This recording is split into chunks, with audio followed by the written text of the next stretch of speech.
You are born without fanfare because the desert doesn't clap for anything. Your first roof is a sky that never apologizes. Your first cradle is your mother's arms, strong, smelling of smoke and mesquite, of sweat and crushed sage. You do not arrive in silence. You arrive into sound, coyotes arguing with the night, a wind that drags sand like a knife dragged across bone. Subscribe to The the low channel, murmur like of your and share in the people comments talking what as you if they know can about these legendary negotiate with warriors. hunger. And now, let's get back to the Someone story. says your name softly, testing it in the air the way a hunter tests the wind. The name is not just a label, it is a spell. It is a rope tied around your ankle that will pull you back to who you are when fear tries to rename you. You blink. The world is a bright blade. You learn your first lesson immediately. The land does not love you. The land uses you. And if you learn its language, it will let you live. They tell you the Creator is above everything, but the first God you meet is thirst. The desert raises you like a weapon.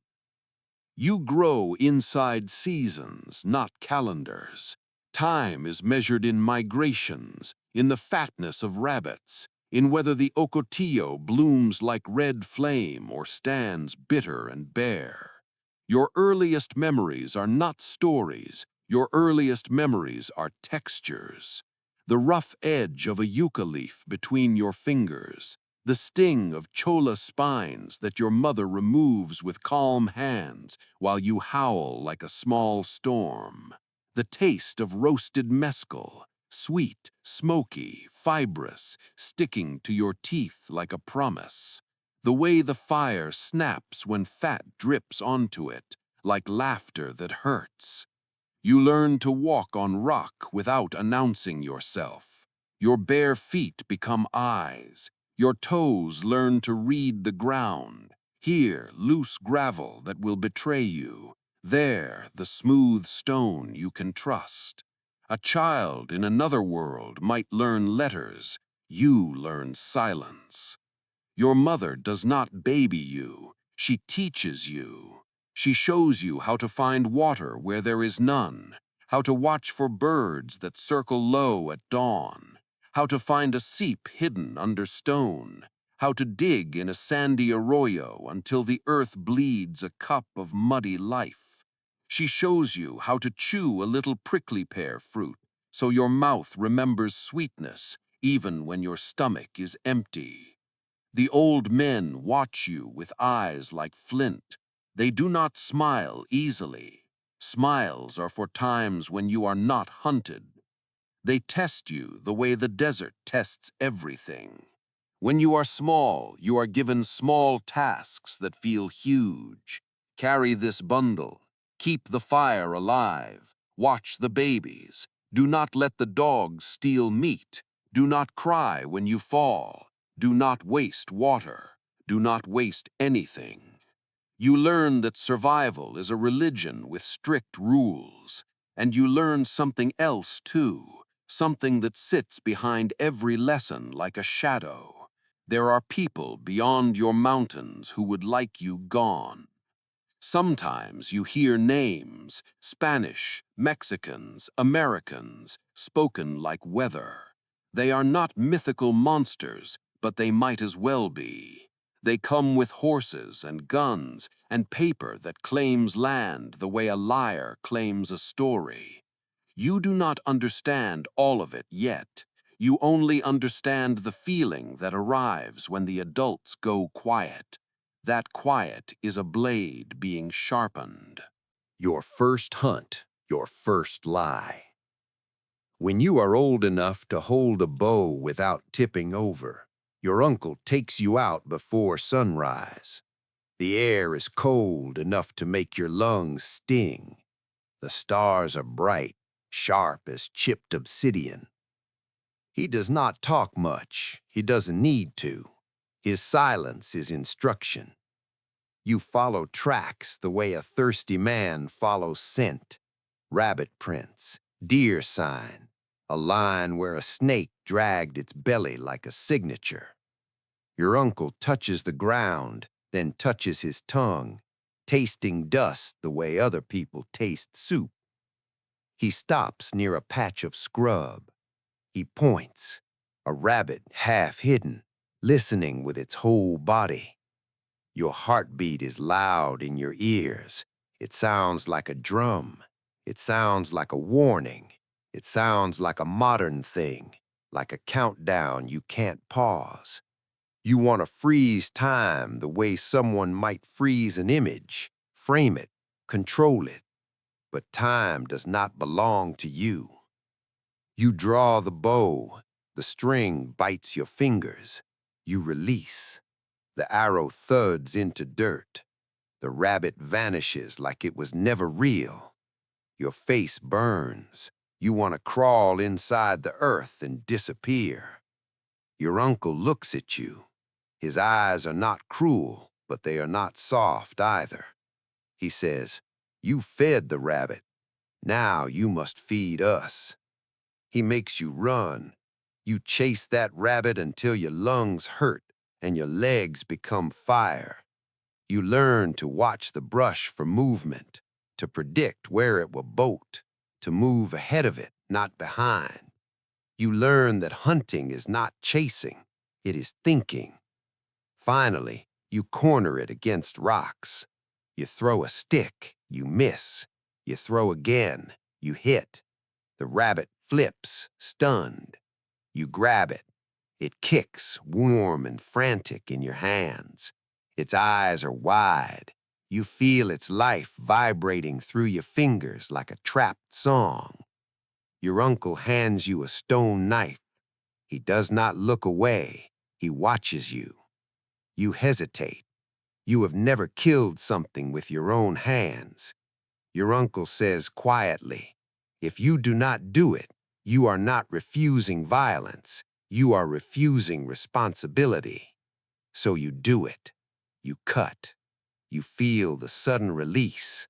The rabbit's body slackens. Warmth spills over your palms. You expect lightning. You expect a curse. You expect the world to punish you. Instead, the world stays the same. That is the shocking part. That is your first real lesson in cruelty. The earth does not flinch. You bring the rabbit home. Your mother cooks it. You eat. It tastes like smoke and salt and the bitter edge of guilt. You swallow it anyway because hunger is stronger than feelings. That night, you dream of the rabbit running through your ribs. Stories are maps that teach you where not to step. In the evenings, you sit near the fire and listen. The elders speak of raids and winter journeys, of mountain spirits and tricksters, of times when the world was softer and the people were not fenced like cattle. They tell you that courage is not loud, courage is steady. They tell you about the Gan, mountain spirits, beings who dance into the world during ceremonies, wearing tall wooden crowns and painted bodies, rattles shaking like rain. They are not costumes to you. They are doorways.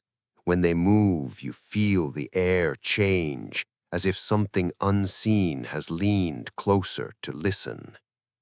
You learn that a warrior is not just a fighter. A warrior is a man who carries the weight of what he has done without dropping it on his people. Sometimes the stories turn dark. They speak of scalps taken, not with celebration, but with grim acceptance. The elders do not glorify it. They tell you it is a way of counting enemies, a way of proving a raid happened, a way of making terror travel ahead of you like a messenger. They tell you the truth that outsiders pretend not to understand. In a world where men hunt men, fear is a weapon. You also learn about captivity, children stolen, women taken, families broken like dry sticks. You learn that your people have done it and had it done to them. The desert does not keep score. The desert only remembers who survived. You listen, and you feel a strange modern thought slip into your mind like a piece of glass. If this were a story on a screen, people would call it brutal. They would turn away when it gets hard. They would say, "That's too much." But you do not get to turn away. You live inside it. Your body becomes a tool. As you grow, your muscles harden the way clay hardens in sun. You learn to ride before you learn to think you might fall. Horses become part of your people's bloodstream, stolen, traded, won, raised. A good horse is not property. A good horse is a second life. You learn to shoot from horseback. Your bow bends like a living thing. Your arrows fly with a hiss. You learn to fire a captured gun, too, because you are not foolish. You do not worship old methods just because they are old. You worship what works. An elder shows you how to make a lance from a straight sapling and a sharp blade. Another shows you how to braid rawhide into a rope that will not betray you when your life hangs on it. You learn to run long distances, not like a sport, but like a necessity. Your lungs become bellows, your legs become drums, your mind learns to go quiet inside exhaustion, the way a fire goes quiet when it burns down to coals. And you learn to endure pain without giving it your name. When you scrape skin off your shin, you keep moving. When a thorn breaks inside your foot, you bite down and pull it out, then walk on the wound, because stopping is sometimes more dangerous than bleeding. The desert teaches you this cruel arithmetic. A little suffering now can prevent a lot of suffering later. The first raid. The first time you ride out with the older warriors, you feel your heart trying to escape your chest. You pretend you are calm. You pretend you are stone. You are not stone. You are a boy holding a knife in his mouth, afraid his own breath will sound too loud. The raid is planned like a hunt. Quiet voices, sharp eyes. You move at night when the moon is a thin bone in the sky. You stop often, listening. You taste the wind, smelling smoke, horse, human. Your target is a ranch, cattle, horses, supplies. Sometimes revenge, too, because someone killed one of yours or took something they should not have taken. The world is a black and white dream, shadows shaped like men. The horse beneath you breathes warm, wet air that smells like grass and animal fear. When you reach the ranch, everything becomes fast. A dog barks, a man shouts, a gun flashes, the sound cracks the night open. You feel the fear surge through you like a flood. Your body wants to freeze. But your uncle, your quiet teacher, moves like a blade. He grabs your arm and yanks you forward. Now, he hisses, and it is not a suggestion. It is a command that becomes your spine. You ride. You see a man in the doorway with a rifle. You see his face, wide-eyed, shocked, human, not a monster, just a man with a weapon. Your arrow leaves your bow. It strikes him in the shoulder. He falls back, screaming. The scream hits you harder than the arrow ever could. It is not glorious. It is ugly and wet and full of pain. You want to vomit. You do not.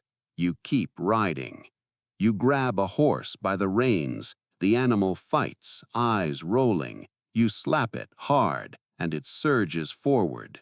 Your hands shake so badly you almost lose the rope. Someone fires again. A bullet whistles past your ear like an angry spirit. You realize with a cold clarity that feels like stepping into ice water, you can die tonight. Not in some legendary way, not as a story. You can die as a body falling off a horse into dirt, your mouth filling with sand, your mother never seeing you again. That thought makes everything sharper. You ride harder. You escape into the dark with stolen horses and stolen breath. Behind you, the ranch burns. The flames lick upward like tongues speaking a language of revenge. You are shaking when you finally stop in the foothills. Your elders count the horses, count the men, count the injuries. No one counts the fear, because fear is assumed. Later, back at camp, your mother looks at you. She sees what you did without asking. Her eyes are two stones pressed against your chest. She does not praise you. She does not scold you. She simply says, "Wash." So you wash the blood off your hands. The water turns pink, then clear. Your hands still feel dirty. That night, you do not dream of rabbits. You dream of the man's scream echoing between mountains, bouncing forever, never finding a place to die. Power comes to you in a dream. In your people's world, dreams are not just shadows in the mind. Dreams are messages, sometimes warnings, sometimes gifts, sometimes traps. After the raid, you begin to feel something watching you, not with eyes, but with presence. The desert feels crowded even when you are alone. One night, you wake and step away from camp. The sky is huge. The stars look close enough to touch. The wind is thin and cold. You sit on a rock and let the silence press against you. Then you hear it, a rattle, faint, like seeds in a gourd. You turn. There is no one. The rattle comes again, closer. Your skin prickles. And then, without footsteps, without sound, someone is there. A figure, tall, painted, crowned, not quite human. The Ga'an, the mountain spirit. Its presence makes the air feel heavy, like thunder before rain. You cannot speak. Your throat has become stone. The spirit tilts its head as if studying you. And in your mind, not in words you hear with ears, but in meaning you feel in bone, you receive a message. You will run fast. You will strike hard. You will lose what you love. And you will live long enough to remember everything. That last part is not a blessing. It is a sentence. The spirit lifts a hand. Something cold touches your forehead. You blink. The spirit is gone. You return to camp with your heart pounding and your mouth tasting of iron. You do not tell anyone immediately. Power is dangerous when spoken aloud. It attracts envy. It attracts expectation. It attracts spirits that like to twist gifts into curses.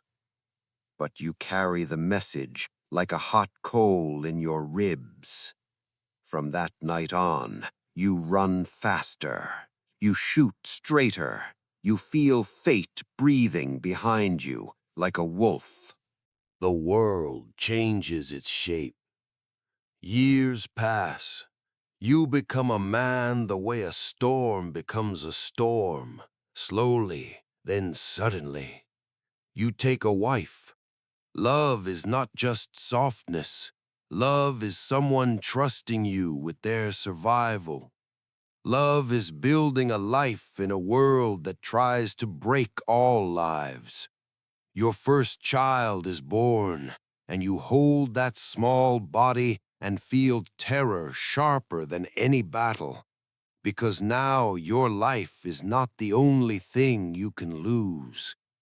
You want to keep your family safe, but safety is a myth told to children. The outside world presses closer. The Spanish came long before your birth, leaving missions like scars. Then the Mexicans with soldiers and bounties. Then the Americans with forts, railroads, treaties written in a language that treats the land like paper. You begin to hear about scalp bounties, money paid for Apache hair, for proof of death. Not soldiers only, sometimes civilians, sometimes anyone with a gun and a taste for profit. It is a shocking thing to realize. To some men, your body is worth more dead than alive. Imagine living under a price tag. Imagine being hunted like an animal, not for food, but for currency. Your people respond the way cornered people always respond, with teeth. Raids become more frequent. Retaliations become bloodier. Every act of violence becomes a letter in a correspondence written with fire. You watch the young men grow eager for war, as if war is a kind of drink that makes them feel tall. You watch the elders grow tired, as if every new gunshot takes a year from their bones. You feel caught between. You are a warrior, but you are also a husband, a father, a man who wants mornings without fear. The irony begins to sharpen. You fight to protect your life, and the fighting becomes the thing that consumes it. The ambush. One day, you are riding with a small party, scouting, tracking, searching for signs of enemy movement. The sun is brutal.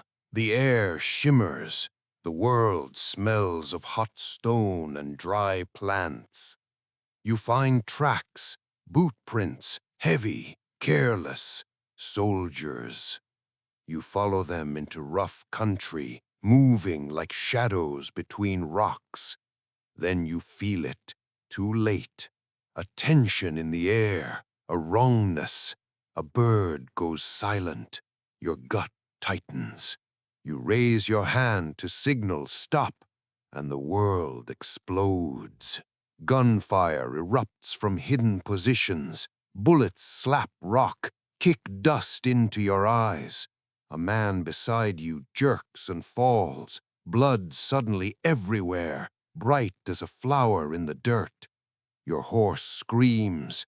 You drop behind a boulder. Your heart pounds so hard it makes you dizzy.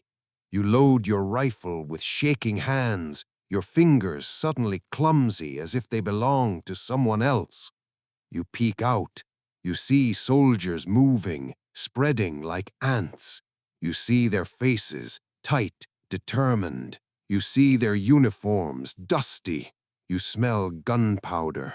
It tastes like metal, like the inside of a storm. You fire. You hit one. He spins and drops. There is no triumph.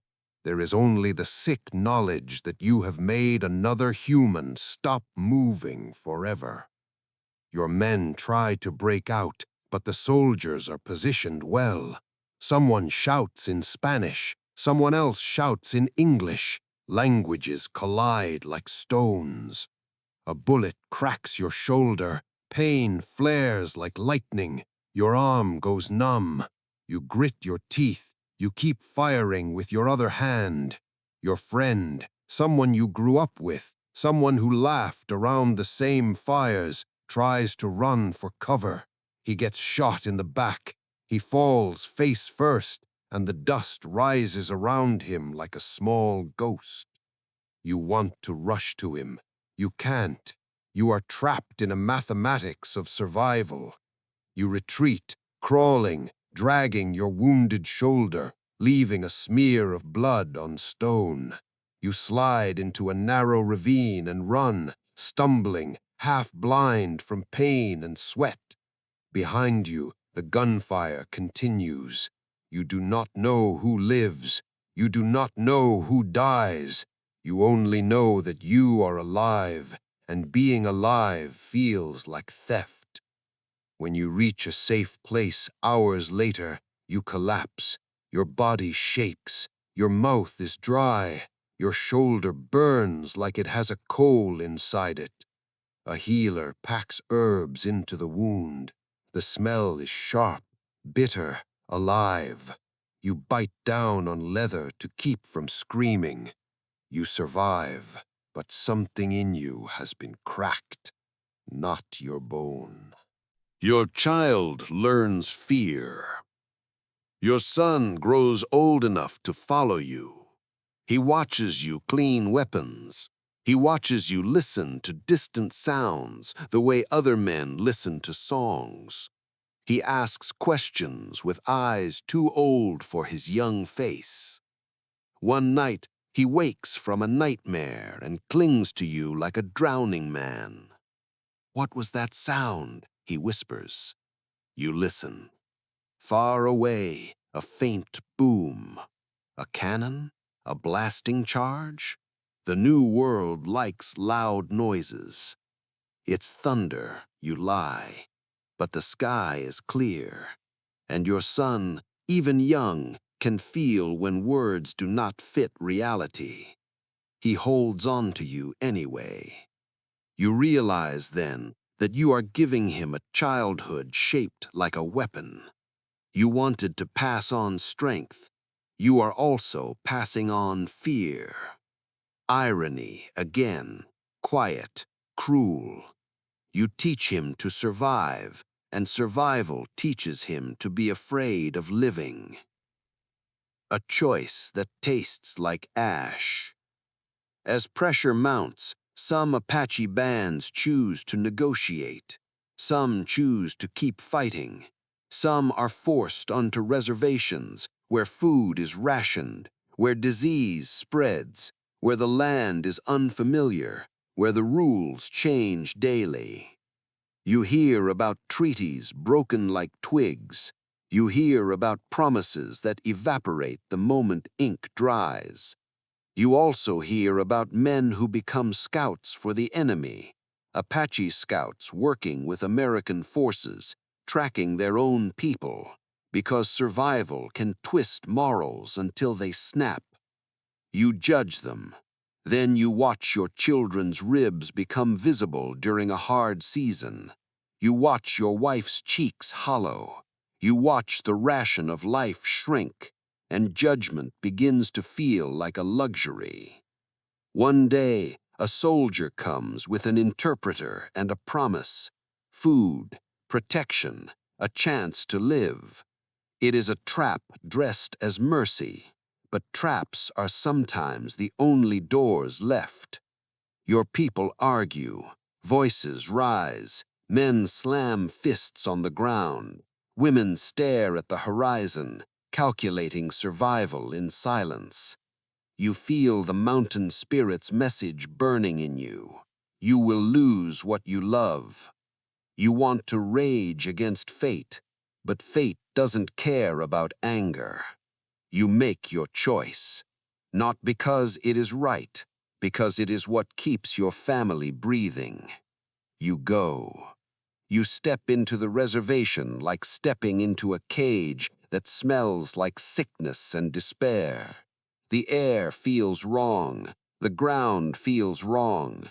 Even the stars look different, as if the sky itself has been redrawn by strangers. Food comes, but it is strange. Flour, sugar, salt pork. things that fill your stomach without nourishing your spirit.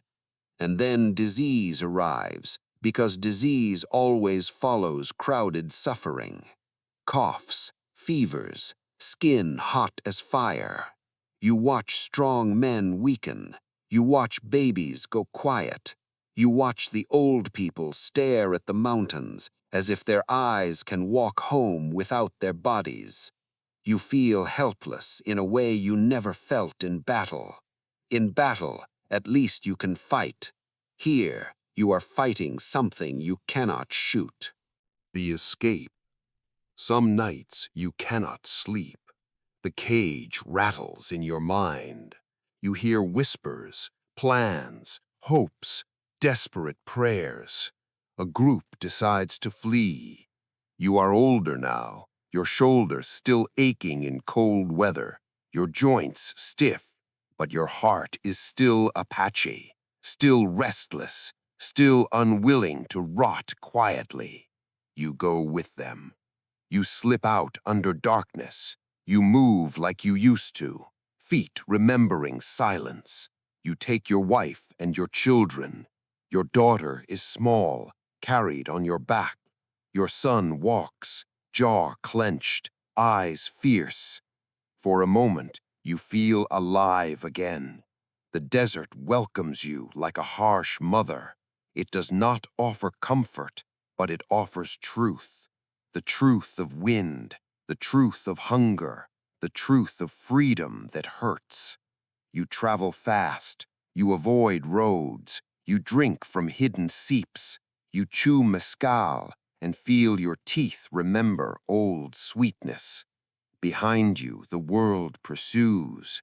You hear distant hoofbeats. You see dust on the horizon like a growing bruise. The chase becomes a long nightmare where every day is a test. Your children cry from thirst. You ration water, hating yourself with every sip you deny them. At night, you hear wolves. You also hear something else, faint at first, then clearer. The metallic clink of soldiers' gear, the murmured commands, the crack of dry branches under boots. They are closing in. You push your family harder. Your son stumbles. You grab him, lift him, half drag him forward. He looks at you with eyes that are not children's eyes anymore. Don't stop, you say. Your voice is raw. Your voice is prayer and threat at once. You run. The mountain spirit's message returns, cold as water. You will run fast. You run until your lungs feel like torn cloth. The cost arrives, exactly as promised. You make it into rough country, into mountains that feel like home. For a brief time you evade pursuit. You hide in canyons where shadows cling like blankets. You move at dawn and dusk. You leave no fires. You speak in whispers, as if the rocks might betray you. Then one morning your wife coughs, a deep cough, wet, wrong. She has been weakening for days. You told yourself it was fatigue. You told yourself it was cold nights. But now you see the truth. Illness followed you out of the reservation like a hungry dog. Her skin is hot. Her eyes are glassy. Her lips crack. She tries to smile at you and fails. You sit beside her in the thin shade of a cliff and feel panic, sharp and useless. You are a warrior. You have killed men. You cannot kill fever. You brew herbs. You pray. You call on everything you have ever believed. You offer promises to spirits that do not bargain. Your wife's breathing becomes shallow. She reaches for you. Her hand is light in yours, suddenly fragile, as if her bones are turning to ash. She whispers your name. Then she is gone. There is no dramatic music, No heroic last words, just a breath that does not return. Your daughter begins to cry, high and broken. Your son stares at his mother's body as if staring can force reality to change. You feel something inside you tear open. You will lose what you love. The spirit did not lie. The irony is brutal. You ran for freedom, and freedom took your heart as payment. You bury her in stones because the earth is hard and you do not have time. You stack rocks like a desperate monument. You place her favorite beads under her head. You press your forehead to the stones and feel them cold against your skin. You do not cry loudly. You have learned that grief can attract predators, but inside you are screaming. You become a ghost who still walks. After your wife's death, you move differently. Your body still functions, you still hunt, you still watch for enemies, but you feel hollow, like a gourd rattle with the seeds removed. Your son becomes quieter. He watches you with a new understanding. Adulthood is not strength. Adulthood is endurance. You keep moving because stopping would mean drowning in grief. You lead your children through mountain passes. You find a hidden spring and drink until your stomach hurts. You kill a deer and feed them, watching their faces regain a little life. You begin to understand why elders can look so hard, so carved. It is not because they lack feeling. It is because feeling, if fully released, would break them. You survive the pursuit longer than many expect. You are clever. You are stubborn. You know this land the way a man knows his own scars. But the new world is persistent. More soldiers come, more trackers, more guns. The net tightens. Your group dwindles. Some surrender, some die, some vanish into Mexico, chasing refuge like a mirage. Your son, now nearly grown, wants to fight every battle. You stop him one night, grabbing his wrist hard enough to leave a mark.